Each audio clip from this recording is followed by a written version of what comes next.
Coucou les gros bidous, bienvenue dans cette vidéo complètement fouillie. L'idée c'est que j'ai essayé de filmer un débriefing de ma pratique autour du tarot cette dernière semaine, genre sur la fin de l'hiver, janvier, février. À chaque fois que je m'y suis mise, je suis partie dans des directions un peu différentes et j'ai jamais réussi à rassembler mes pensées suffisamment pour que ça fasse sens et que ça fasse une vraie vidéo.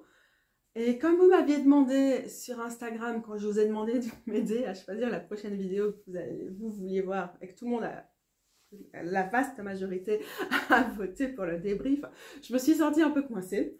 Alors qu'en fait, je pense que je suis pas attirée par ce genre de questions à ce moment-ci. Et donc, tout simplement, ça n'a pas fonctionné, mais vu que ça correspond à vos intérêts, je vais vous partager ces rushs un petit peu en vrac. Je peux pas dire qu'il y aura forcément du fil rouge ni rien, je prends dans tous les sens. Si c'est le genre de choses qui vous amusent, très bien. Tant que vous êtes là, je reprends ma petite liste des choses que j'avais plutôt envie d'aborder dans cette vidéo pour en parler, aborder certains sujets là en triple vitesse, pendant que mon café est en train de chauffer à côté, histoire d'être super en forme pour faire d'autres vidéos en vrai. Ok, alors dans les choses que j'avais envie de dire, je crois que ce que l'hiver a réveillé, enfin je le savais déjà, mais je pense que je suis en plus en conflit avec cette idée. Pour moi, il n'y a pas vraiment un tarot pour un type d'usage. C'est vrai que quand on a plutôt une collectionnite aiguë et qu'en plus c'est facile d'adhérer aux tags où on partage dans la communauté YouTube tarot et tout, des classements de nos jeux, des jeux par thématique, les jeux qu'on va utiliser pour ci, pour ça et tout. Après, c'est assez facile de se dire et d'envoyer comme message aux gens qui nous regardent. En fait, il faut d'office un type de tarot pour un type d'usage, un type de tarot par saison et tout ça. Bon, je le savais déjà et qu'en fait, je fonctionnais pas vraiment comme ça, mais que j'aime quand même bien observer le rythme des saisons. Et donc, j'aime bien arranger mes tarots en fonction des saisons. Mais là, je suis un peu arrivée à saturation parce que j'ai l'impression que ça donne l'impression qu'il faut forcément beaucoup de tarots et que ça nous empêche de la liberté en fait, de connecter avec des tarots à n'importe quel moment pour n'importe quel truc et tout ça, de vouloir bien les mettre dans des cases et que les tarots correspondent à certains types d'usages. Je sais que ni ma pratique ni la vôtre ne correspond à cette conception-là, mais on a comme une espèce de pression avec YouTube qui fait quand même on a envie de la faire rentrer ou qu'on réfléchit trop et tout. Alors l'hiver m'a fait dire genre, ok, j'ai fait mon blog en décembre où j'avais cette idée d'avoir les tarots colorés, les autres et tout, donc ça j'en parle à un moment dans les rushs ici, mais en plus, c'est juste genre, mais même ça n'a pas tenu, mais en fait rien n'a tenu, parce que par exemple, j'ai sorti des tarots comme le Herbcrafters, je vais le sortir tout de suite. C'est un tarot que j'utilise pas tant que ça et que j'aurais vraiment mais jamais envisagé à la base comme un tarot hivernal. Et en fait, j'ai eu juste trop envie de... Bon, typiquement, la carte de l'ermite est souvent très hivernale. Donc là, avec les mousses, on a quelque chose qui l'est plus. On a les conifères aussi. Mais sinon, ouais, en fait, j'ai eu envie, ça m'a fait du bien. Ça magie, des plantes, ces conseils d'herboristes, mais aussi de pratique, de patience aussi, qui sont très intéressants, en fait, qui correspondent très bien à l'hiver, parce que je pense que ce tarot nous parle en grande partie de quand on noue des relations avec les plantes, et quand on les fait pousser, et quand on les utilise, et quand on les écoute, et tout ça, en fait, c'est des choses qui prennent du temps, qui demandent du savoir-faire, et ce savoir-faire n'est pas quelque chose qui nous tombe dessus comme ça, et en vrai, je pense que ça correspond à une partie des thématiques qui sont intéressantes pour moi en hiver, mais si j'avais juste suivi les couleurs, le côté dans son jardin et tout ça de ce tarot, je me serais dit, oui mais non, mais l'hiver, c'est la période où on fait pas de travail de la terre et tout ça, donc c'est pas forcément quelque chose qui va correspondre. Or, en fait, ça a été le cas. Donc il y a eu ce côté très organique dans la pratique, et puis j'ai aussi eu un truc de... en fait, genre, je suis saoulée de ces trucs sur YouTube. Je sais que c'est ce genre de vidéos qui fonctionnent. Et moi aussi, en fait, je blâme personne là-dedans. Moi, je préfère regarder les vidéos légères sur les tarots, on classe sa collection et tout. J'adore ça. Ça m'influence, malheureusement. Ça me donne envie d'acheter des tarots, mais aussi, ça me détend, ça me fait du bien. Et en fait, même ça, pour l'instant, vous allez me revoir probablement d'ici quelques semaines postée à n'en plus finir ce genre de vidéos. Mais pour l'instant, je suis... j'ai l'impression d'avoir déjà beaucoup donné, je suis plutôt dans une certaine épuration de ma collection, donc enfin, de revenir au basique et de bien utiliser ce que j'ai Et du coup, en fait, j'ai juste pas envie de les classer, j'ai envie de les laisser me guider. Et ce côté touche à tout que j'ai pu avoir avec les tarots cet hiver, je pense que ça a correspondu à ça aussi. Ça sent bon.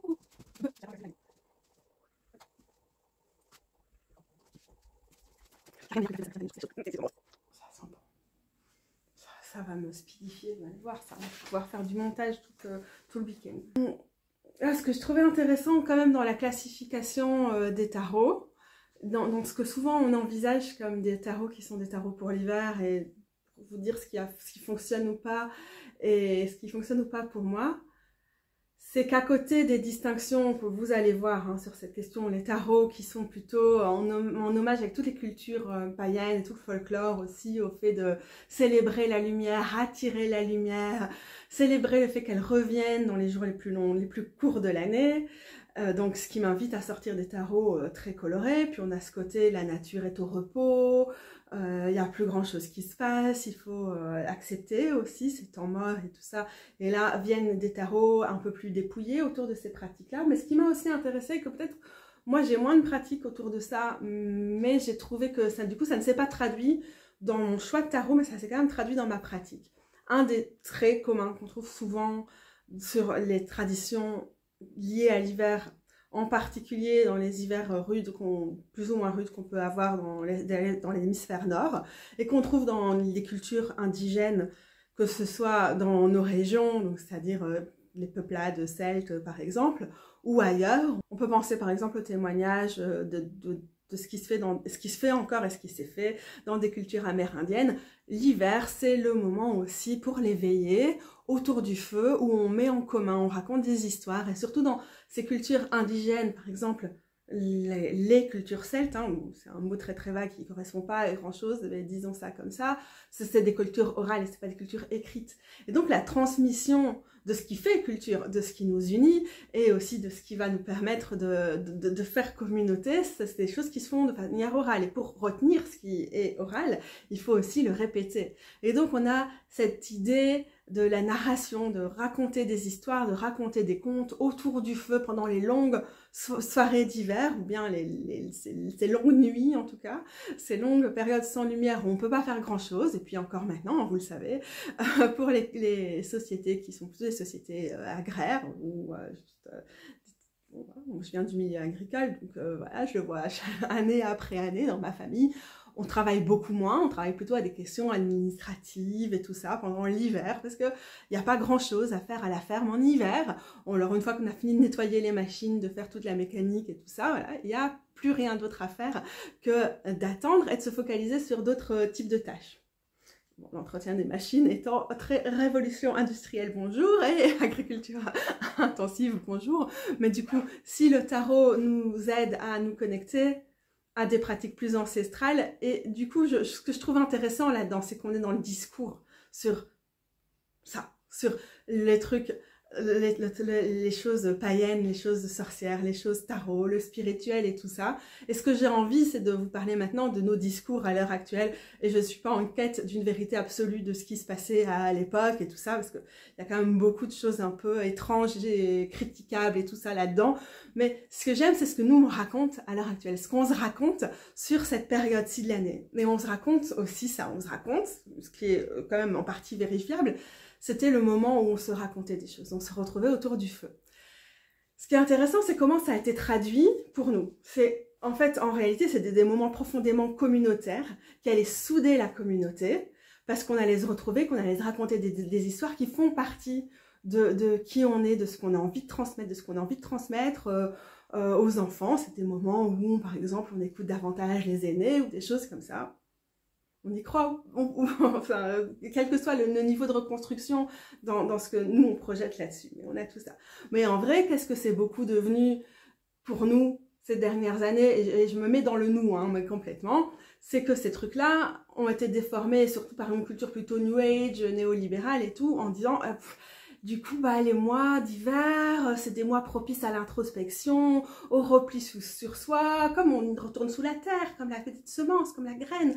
Donc voilà, on dépense pas trop d'énergie, on réfléchit, on fait son introspection, ce qui en soi est très intéressant, et je le fais aussi pas mal en hiver, il n'y a pas de problème, mais qui en même temps est quelque chose qui est complètement une déformation, en disant, ouais, on est païen, on fait comme nos ancêtres.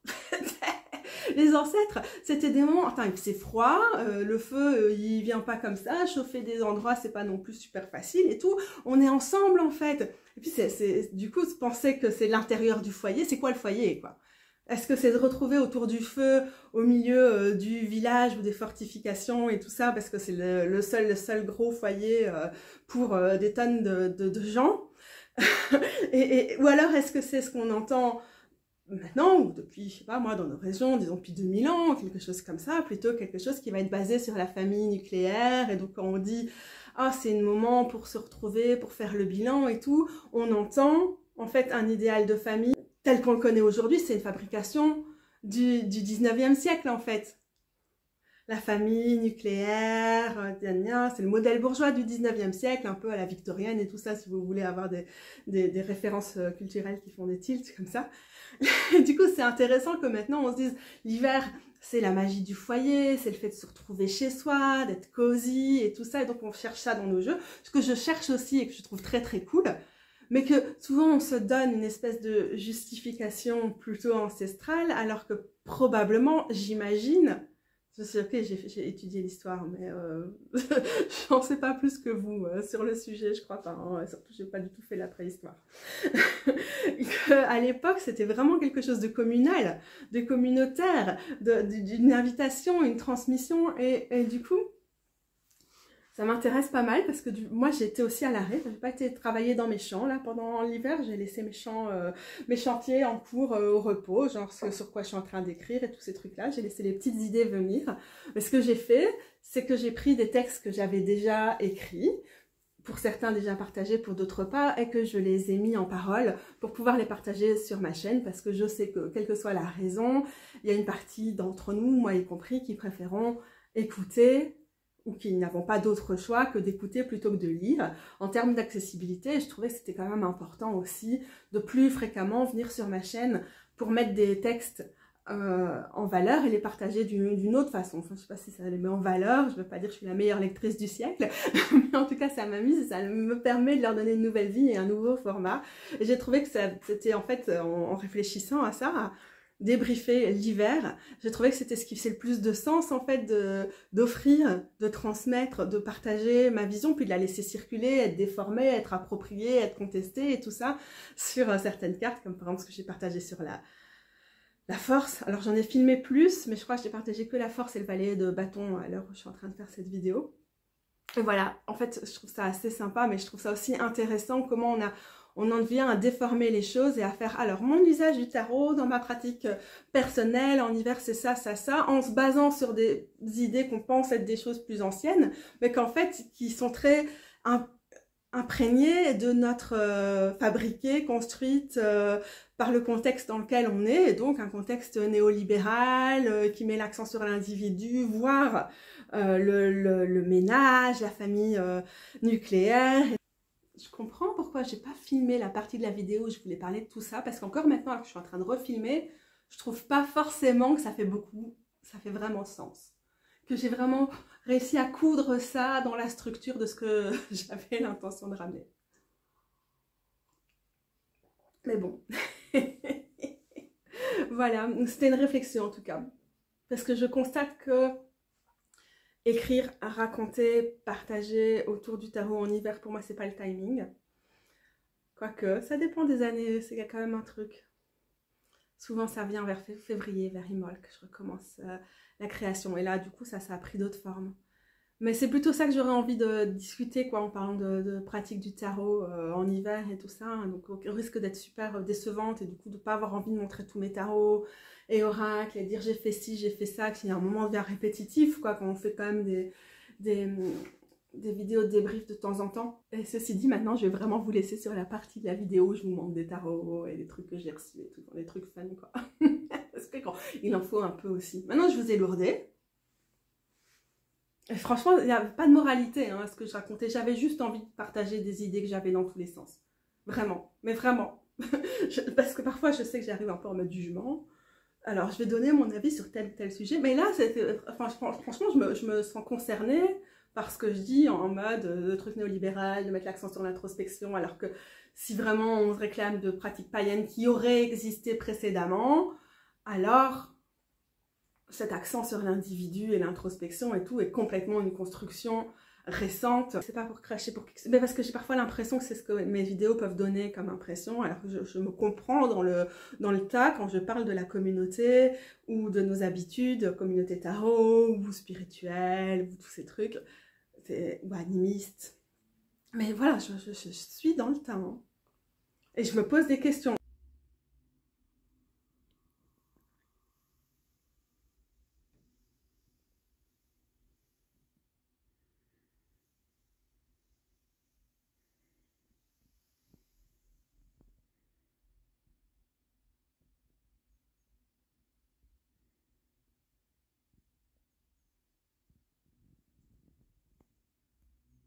C'est dans ma tanière que je vous reçois aujourd'hui, en pleine période prémenstruelle de l'enfer. Avec 2 doigts de mes règles, je pense, enfin 2 heures peut-être. Avec mes bouillottes et tout. Je suis un peu au bout de ma life, un peu beaucoup. Au niveau des douleurs comme au niveau de l'énergie, je me sens un peu enrhumée en plus de la crise prémenstruelle qui est bien difficile. Et je passe une partie de mon temps juste à pleurer. Là, je sais que si j'essaie de suivre un plan, ça va pas marcher. Donc, on va être en freestyle. Alors, regardez, quand j'ai pris le kawaii aujourd'hui, le kawaii tarot, parce que c'était une évidence que c'était lui qui allait m'aider à sortir ma carte de self-care du jour. Et en mélangeant, je savais, parce que j'ai hyper mal dormi cette nuit, et donc je savais déjà qu'il faudrait que je passe la journée retranchée dans ma pièce, au lit, avec des livres audio et un maximum de calme, et même si je fais de l'exercice et tout, ce sera d'office dans la chambre. Et donc j'ai tiré le 4 d'épée qui est quand même vraiment adorable. J'ai un cours de respiration et j'ai mal au poumon et au diaphragme. Je sais pas pourquoi. Ah, mais c'est la subluxation que je me suis fait hier. C'est elle, et c'est pour ça que ça tire là. Je me suis fait une connerie à la côte. Avec l'hyperlaxité, parfois on oublie, mais ouais, je me suis baissée comme une conne. Et ça a bougé, ça s'est remis tout de suite, mais c'est pour ça que j'ai mal là. Et ça me fait tousser parce que j'ai l'impression que ça me compresse les poumons, mais en fait c'est une douleur costale ou intercostale. Pas du tout mon poumon, enfin je suis un peu enrhumée quand même. Les maladies du tissu conjonctif, toujours un grand bonheur dans la vie. Putain, non, je sais plus rire, en fait c'est ça. C'est elle, c'est ma côte. J'ai mis toute une journée pour me rappeler que je m'étais fait mal à la côte hier. Je pense que j'ai envie de parler de choses un peu légères là pour commencer. Et du coup, j'avais envie de vous montrer un truc. J'ai reçu un colis de La Lune Mauve. Je ne sais pas si vous connaissez, c'est une blogueuse Marie. C'est une blogueuse historique sur les scènes notamment féministes, plutôt DIY et artistiques. C'est une personne aussi complètement adorable. Du coup, j'ai ajouté ces petits collants que j'avais d'ailleurs déjà reçus, ces autocollants holographiques. Bah, du coup, j'en ai une qui est par la lune et aussi derrière mon téléphone. Bon, enfin, il filme, donc vous ne pouvez pas le voir. J'ai rajouté ça sur mon... C'est un planeur, c'est un agenda, mais je l'utilise comme journal. C'est trop beau! Et le colis de Marie était bien sur toute la ligne. Ah, c'est ça que je voulais faire tout à l'heure quand je me suis levée. Je voulais montrer quelques-unes des autres choses qu'elle m'avait envoyées. Je vais aller chercher tout de suite. Pourquoi j'y pense?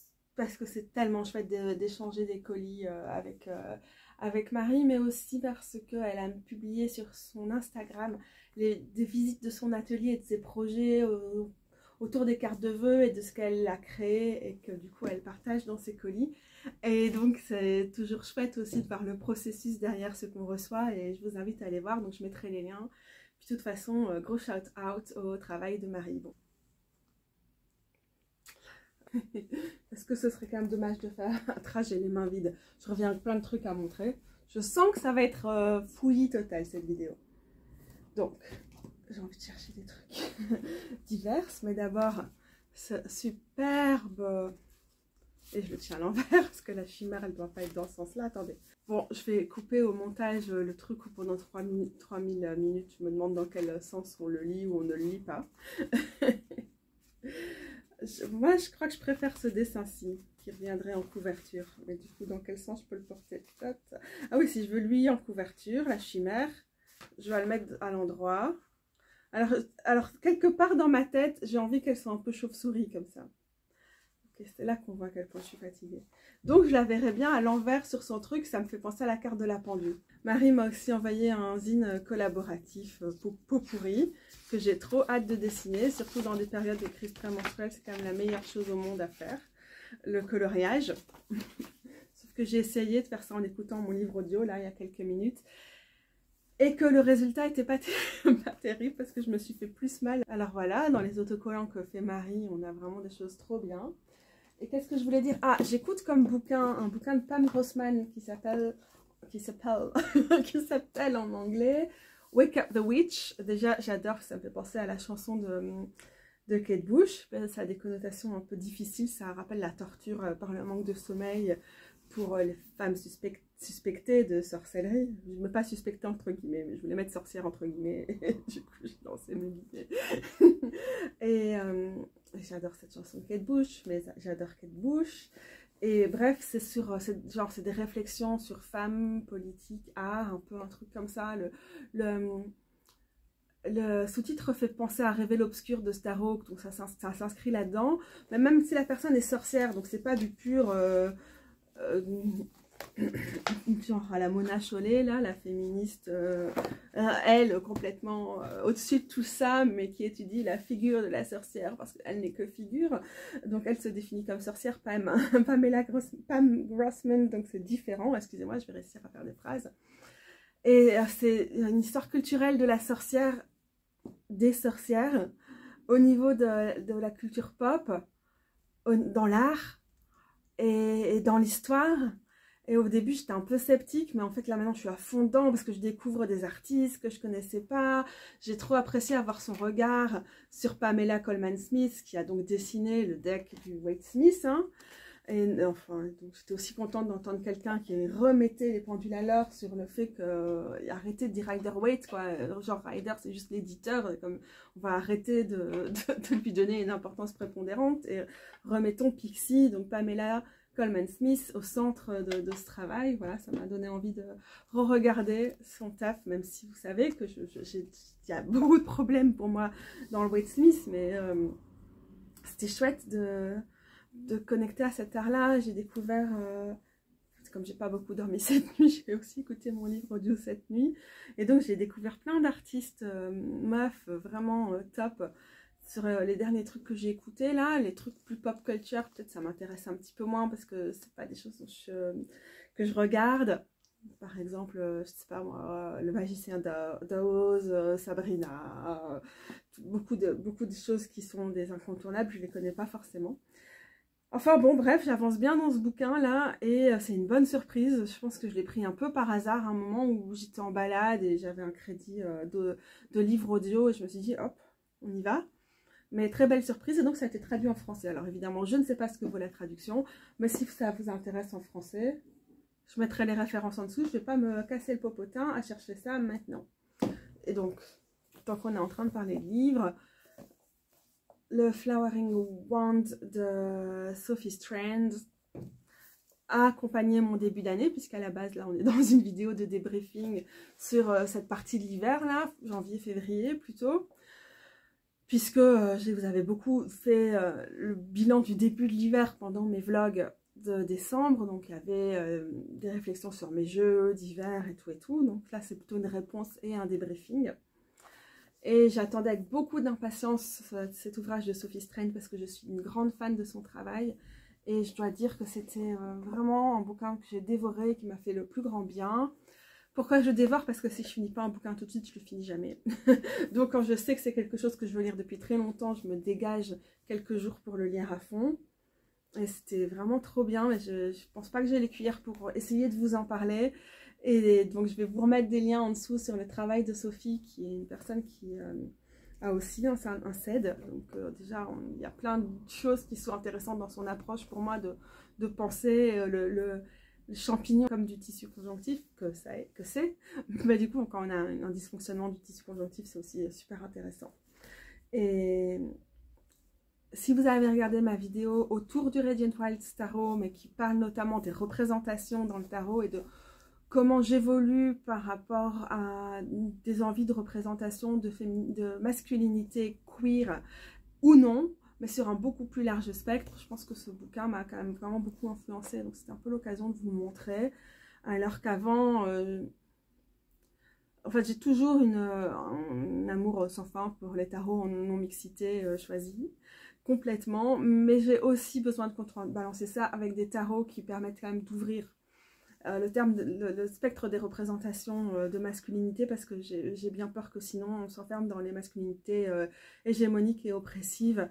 Et donc le travail de recherche dans les mythes de cette masculinité qui ne serait pas patriarcale de Sophie Strand extraordinaire. On sait que beaucoup de féministes autour des mouvements de la déesse et tout ça, qu'on peut contester au niveau purement scientifique, mais qui sont quand même extrêmement intéressants au niveau de ce que ça offre à la pensée, de comment ça élargit la pensée.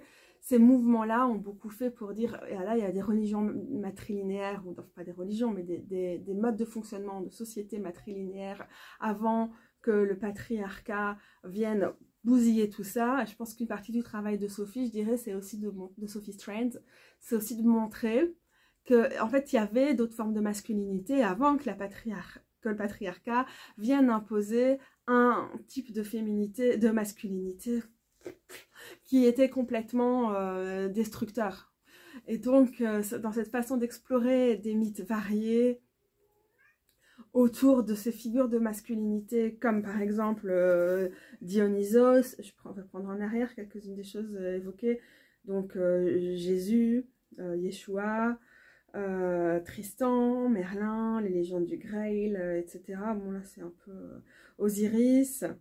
Il y a plein de choses comme ça à travers la mythologie, la recherche de masculinité qui ne serait pas destructrice et fondée sur l'oppression et donc patriarcale. Je trouve ça très intéressant et ça me donne presque envie de me replonger dans les travaux féministes, éco-féministes qu'on peut souvent, à tort ou à raison, mais on flirte toujours avec ça, qu'on peut taxer d'essentialistes souvent, et qui en tout cas... bref. Je pense que le fait que ce travail soit fait sur les spectres des masculinités aussi, je pense que c'est une porte ouverte pour enfoncer aussi et varier davantage, parce que vous savez... Oh gosh, ça va partir dans tous les sens.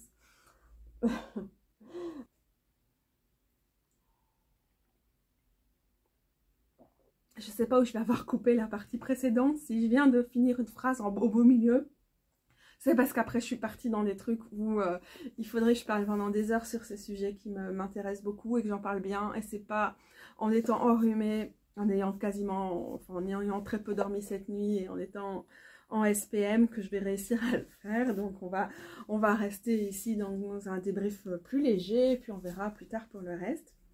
Alors ce que j'ai été prendre là-bas, c'est une autre, ça c'est ma totale œuvre de démolition, c'est le Wild Unknown Archetypes. En fait, quand arrive le printemps, j'ai souvent envie de ressortir certains de mes oracles et de voir comment je peux travailler avec eux et de les déboussiérer un peu ou les étudier et tout ça. Et je me suis dit, non, c'est pas possible, j'utilise pas du tout cet oracle, il fonctionne pas comme tel pour moi, qu'est-ce que je peux faire pour éventuellement l'utiliser? Alors déjà, j'ai regardé si comme les autres jeux de Kim Krans, il allait sortir en édition de poche, et visiblement oui. Donc ça c'est plutôt cool, mais vu la qualité d'impression de ces jeux en édition de poche, je me dis, ah, putain, un mini truc rond, en fait ça va pas être beaucoup plus facile à manipuler que le super gros truc rond. Alors, qu'est-ce qu'elle a fait la Catouille? Ce que j'ai fait, c'est que déjà, il y a 78 cartes dans ce tarot, cet oracle, ce qui participe au fait que quand les cartes ne sont pas modifiées, qu'elles sont grandes comme ça, c'est beaucoup trop grand à manipuler. Donc, j'ai enlevé les cartes où je me suis dit, non, j'ai vraiment pas d'affinité avec, elles ne me servent pas, et il y a plein de choses qui ne me servent pas. Donc, les concepts qui sont plutôt qui font plutôt référence à des trucs psychanalytiques parce qu'elles se revendiquent d'une approche très jungienne dans les archétypes et tout ça. Je me suis dit non, pas pour moi. Et en dehors de ça, certains aussi qui approchent des concepts, mais c'est des trucs en grec, alors ça peut être lié à une vision impériale de comment certains concepts se sont imposés, et donc pour moi, qui peuvent quand même être des véhicules d'oppression et qui peuvent avoir servi à invisibiliser les spiritualités indigènes dans les régions où l'empire hellénistique s'est étendu, et par ailleurs ici en Belgique aussi, après via l'empire romain, quoi, par exemple. Donc j'ai viré tous ces trucs. Et puis aussi des choses qui sont assez chargées en termes philosophiques. Donc ça, c'est les cartes en grand normalement. Puis je me suis dit, dans ces cartes-là que je vire, celles que j'aime vraiment pas, elles peuvent me servir pour savoir à quel point je peux modifier le jeu. Donc par exemple, celui-ci, Starborn, j'ai essayé d'enlever tout le contour. Et j'ai trouvé ça très moche. Pourquoi j'enlève le Starborn? Parce que j'ai lu pas mal de trucs dont j'ai vu passer, et je dois encore lire en détail, pas mal de choses ces derniers temps sur cette espèce de concept en anglais de starseed. C'est comme les semences d'étoiles, et c'est des espèces de concepts super eugénistes et suprémacistes. Parce que il faut le savoir, parce qu'il y a genre des tarots et des oracles starseed machin, et si on connaît pas, on voit des choses comme ça, on se dit pas que c'est ultra problématique, mais ce qu'il y a derrière, c'est comme l'idée qu'il y aurait des humains au-dessus du lot qui seraient envoyés depuis les étoiles et qui auraient une responsabilité morale comme ça, comme un truc élitiste, de sauveur, mais aussi de supériorité intellectuelle et spirituelle et tout ça, quoi, genre des élus. Et c'est quelque chose qu'on voit déjà autour de l'ordre hermétique de la Golden Dawn, par exemple, et tout dans les mouvements occultistes de la fin du 19e, du début du 20e siècle, à l'époque où l'eugénisme était très à la mode, et dans les prémices de la Seconde Guerre mondiale, de la montée du nazisme et tout ça. Donc, genre, c'est vraiment pas des trucs inoffensifs, et dans un monde où la montée des extrêmes, elle est là, et être antifasciste, c'est plus que jamais d'actualité et important. Je me suis dit que s'il y avait une quelconque ambiguïté par rapport à ce genre de carte, je ne le voulais pas dans mon jeu, et que maintenant je peux plus m'enlever ça de la tête, quoi. Bon, j'ai aussi tous les moments où c'est pas très clair pour moi ce qu'elle veut dire, au niveau de l'appropriation culturelle et tout, j'ai enlevé des choses qui sont peut-être un peu trop connotées pour moi, encore une fois, au niveau jungien ou psychanalytique. J'ai décidé, par exemple, bon, bien, alors la plupart du temps, j'ai essayé de faire un équilibre entre les cartes et le mot, et si ça allait me parler. Puis il y a des cartes où le mot, à la limite, ça va encore, mais la carte, je la trouve beaucoup trop creepy, donc je virais. The One, encore une fois, hein, cette idée de l'élu, tout ça, c'est quelque chose que là, à l'heure actuelle, avec le suprémacisme qui sont ultra présents au niveau politique et tout, c'était genre never mind, je veux pas de cette merde. Et finalement, alors que au niveau plutôt dévotionnel et tout, je pouvais travailler avec l'archétype de la mère et du père dans Star aussi, dans cet oracle, tout ce côté binaire là, c'est quand même quelque chose qui m'empêche fortement d'engager avec lui. Donc j'ai viré aussi, donc il est déjà nettement moins grand. J'ai gardé roi et reine parce que j'ai décidé de placer des choses dedans qui sont peut-être pas forcément ce qui était dans le bouquin, mais qui du coup permettent de pas les penser en duo, et donc il va être intéressant. Oui, parce qu'à partir du moment où tu as enlevé une partie des cartes, de toute façon tu peux plus te référer au numéro des cartes pour y voir quelque chose. Bon, je vous renvoie à ma review de ce tarot, je mettrai les liens si jamais vous voulez en savoir plus. Et donc j'ai coupé à la maladroite, puisque tout est en mode tracé main, à la main levée dans l'art de Kim Krantz, et donc j'ai trouvé que c'était pas désagréable d'aller découper d'une façon un peu bancale. Enfin moi ça me dérange pas en tout cas. Alors je suis encore en train de faire des tests sur le coloriage des bords, donc n'en parlons pas. Donc voilà, j'ai gardé ce qui me plaisait. Et ce qui me plaît peut-être un peu moins, comme par exemple des archétypes du genre Maiden, Mother, Crown, bah, ça va plus marcher parce que j'ai viré la mère. Peut-être que je devrais remettre la mère quand même. C'est un peu cliché, non? Oui, non, non, j'ai pas besoin que ces trucs soient reliés entre non. Voilà, donc c'est la dernière chance que je donne à cet oracle pour voir si ça fonctionne ou pas. Je le trouve très beau et très intéressant, et voilà, il y a plein de choses que j'aime bien dedans, puis il y a aussi plein de choses que j'aime pas, mais il fallait que je tente quelque chose. Et c'est ce que je suis donc en train de faire. Ce qui n'est donc pas du tout un débrief de ces 2 derniers mois, c'est quelque chose que je viens de commencer. Claire. Je dirais qu'au niveau de ma pratique tarologique, la première chose que j'ai envie de dire, c'est que j'étais un peu surprise. Surprise parce que il n'y a pas forcément un ou des tarots qui se sont dégagés. Si vous avez regardé ma série de vlogs au mois de décembre, j'avais parlé des tarots qui, pour moi, matchent avec la saison et donc avec certains des clichés sur l'hiver. Il y a moins de luminosité, il n'y a plus de feuilles, en tout cas nettement moins. On retourne sous la terre en attendant le renouveau avec le printemps et tout ça. Ce qui peut inspirer un certain attrait pour des jeux plus dépouillés, moins colorés, plus symboliques peut-être. Et donc ça, c'était dans ma catégorie ça match. Spoiler alerte, ça matchait pas tant que ça. Puis j'avais la catégorie où ça clash avec l'esprit de la saison. Et en même temps, ça match terriblement, c'est les tarots ultra colorés. Et je vous ai montré essentiellement des clones du Rider-Waite-Smith à ce moment-là. Parce que pour moi, en fait, c'est l'esprit de la saison. On était dans l'approche de Noël et des fêtes de fin d'année.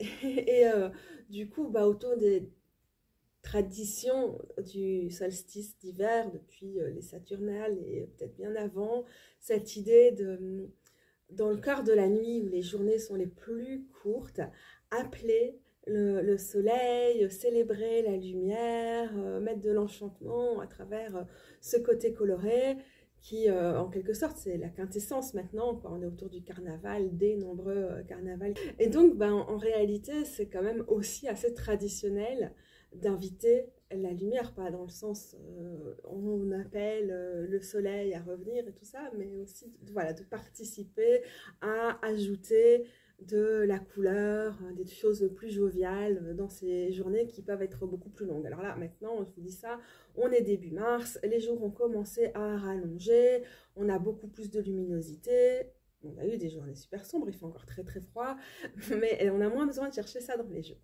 Mais bon, ça c'était mon idée de départ, et je pense que j'ai sorti plein de tarots en fait, différents tout le temps.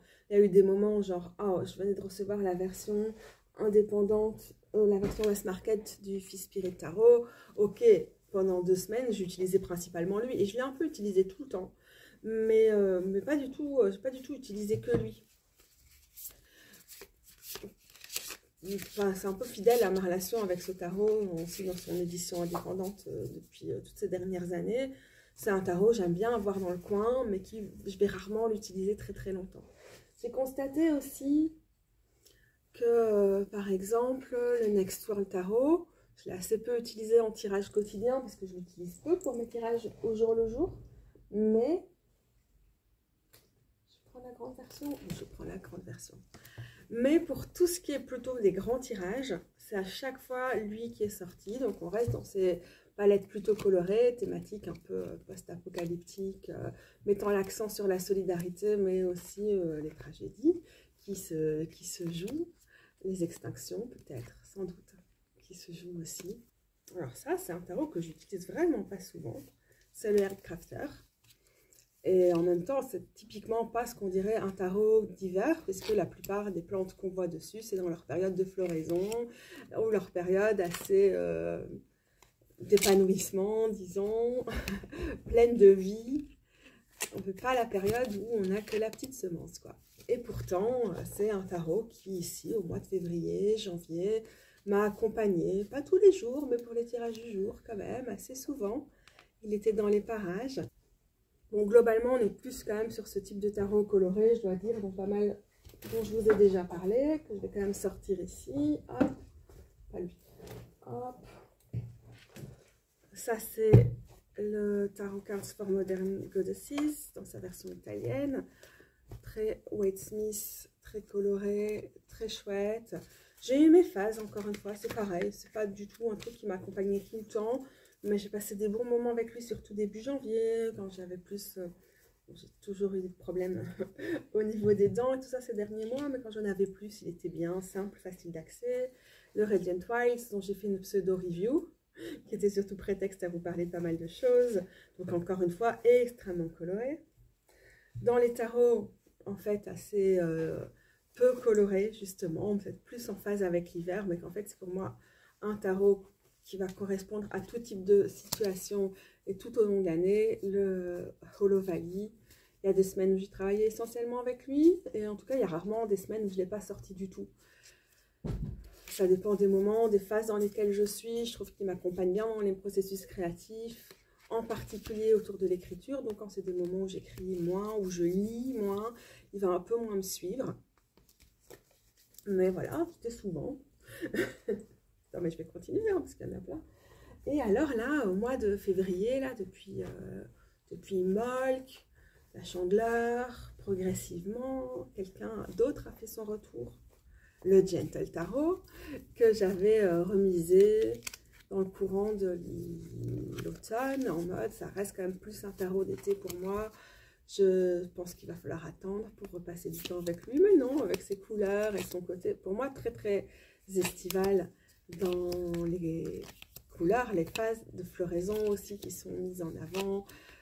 Voilà, et ben pourtant, il a commencé à revenir, pas tout le temps, mais depuis, disons, 2 semaines. Par exemple, pour les tirages de la semaine, pour des petits tirages et tout ça, parce que ça reste un de mes tarots préférés en tirage. Donc voilà. En association aussi avec des oracles. Le Transient Light,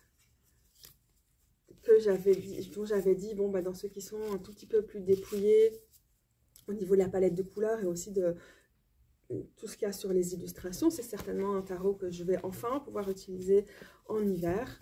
Et pas du tout, en fait, il fonctionne bien en tirage, je l'ai utilisé quelques fois, c'était cool pour d'autres, mais pour moi, ça n'accroche pas plus que ça, donc en fait, j'ai décidé qu'après l'avoir transformé pour lui donner une chance, donc j'ai coupé tous les bords, j'ai arrondi, j'ai peint la tranche et tout ça, ça va être un tarot qui est fait pour circuler. Il est sur Instagram, j'ai dans mes stories épinglées la liste des tarots que je donne, ou que je vends, c'est ce que je vends là pour le coup. Et il va rejoindre cette liste-là. Si vous ne pouvez pas aller voir sur Instagram mais que ça vous intéresse, n'hésitez pas encore à quand même m'envoyer un message si vous êtes intéressé par son rachat. Bon, c'est sûrement une autre chose que je dois dire ici, c'est que souvent quand on arrive fin janvier, début février, c'est le moment où j'ai envie de faire du ménage dans mes tarots. Donc ça n'a pas loupé cette fois-ci. J'ai effectivement, je me suis débarrassée de certains de mes tarots et ça continue. J'ai vraiment envie de faire encore plus de ménage. Ça va être assez drastique, mais bon, il y en a encore qui doivent partir. Mais ça a circulé, là, ça fait du bien. Je pense, j'ai l'impression d'être un peu plus solide sur mes appuis et de savoir exactement ce que j'ai envie de garder ou pas. Ouais. Et donc ça, c'est quand même un peu le cas ces dernières années. Ok, j'ai des périodes où je vais avoir plus de jeux qui rentrent, mais qu'au final, avec les ménages que je fais à différents moments dans l'année, il y a toujours des tarots qui sortent, et donc je reste sur un nombre d'environ 40 tarots et 25 ou 30 oracles, peut-être moins maintenant. Et ça ne change pas, hein. On reste là, mais je pense que j'ai quand même une possibilité de diminuer encore. Dès que je parle de l'hiver, je parle du ménage que je fais dans mes tarots. Et voilà les gros bidous, merci de m'avoir accompagnée dans ce fouillis de vidéos qui... Je ne sais pas toujours pas exactement de quoi ça parle, mais c'est mon pseudo débriefing, mon genre de débriefing de ce début d'année pour laisser l'hiver derrière moi et commencer à embrayer vers d'autres pratiques qui vont plutôt être liées au printemps. Ouais, printemps. Il fait super sombre aujourd'hui, mais le printemps est là, on le sent. Ma voisine m'a offert ces super petites pousses de narcisses là. Ça sent le printemps. Vous avez eu votre vidéo de débrief. Est-ce que c'est ce que vous croyez? Est-ce que c'est ce que moi je croyais faire? Non, probablement pas, mais elle est là. Tadam!